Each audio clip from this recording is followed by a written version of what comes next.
The doctor is in. Today is pediatrician Dr. Robert Whitrock from Ascension St. John Pediatric and Adolescent Medicine. Thanks for joining us, as always, for being here.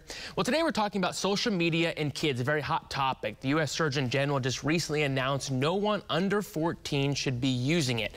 First, Doc, thoughts on that? Right, so pretty much any kid, and I'm really glad the Attorney General came out and said something like this, because it kind of draws a line in the sand to say to parents, hey, if your kid is 13 and under, just keep them away from social media. So social media is kind of defined as this interactive technology where we share information and thoughts about ourselves through a virtual platform. And I don't think inherently in and of itself it's this evil thing, because, you know, today is my daughter's birthday. Yesterday was my parents' anniversary. The day before that was my sister's birthday, and February is really busy for me.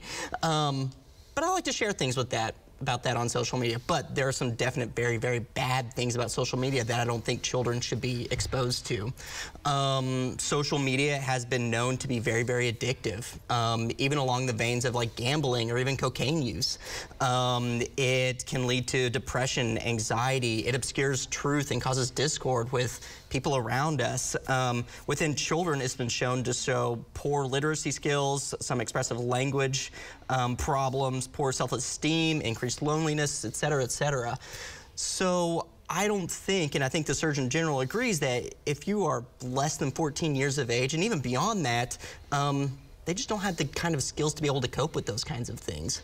I think in children, preteen and teenage years, those are times where children are trying to establish their sense of identity and who they are and what they want to interact with the world. And sometimes when they're overly exposed to things like this, it can definitely cause a lot of problems, you know? What should parents be aware of? I mean, social media, you know, everybody talks about the impacts it has, but you have kids, maybe their brain's not developed, maybe it impacts them at a younger age more than it would you or I. Absolutely, and it definitely does, and that's not to say that it doesn't impact us as adults. It definitely does, as we all kind of know.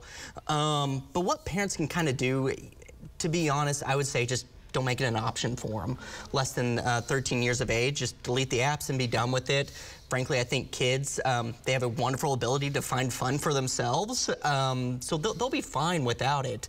And then afterwards, maybe you can start exposing to them about it, but also talk with them about the right way to use social media, you know?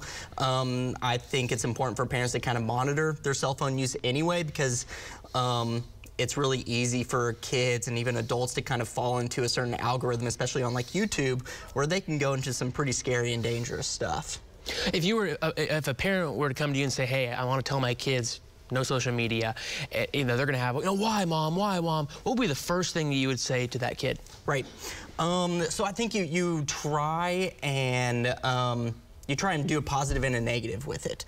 So I would say, you know, you talk to them and be like, hey, you know, I don't think we're quite ready for this, but hey, let's go and do something else that's positive instead of social media. So that may be, you know, we play a game, board game or something like that, or hey, we figure out a different way to be social, whether that's, you know, scouts, clubs, sports, something that's interactive with them, that's feeding their social nature, but not doing a social nature that's by themselves on social media. You see what I'm saying? Absolutely. Yeah. Well, thank you, Dr. Whitrock, for being here as always.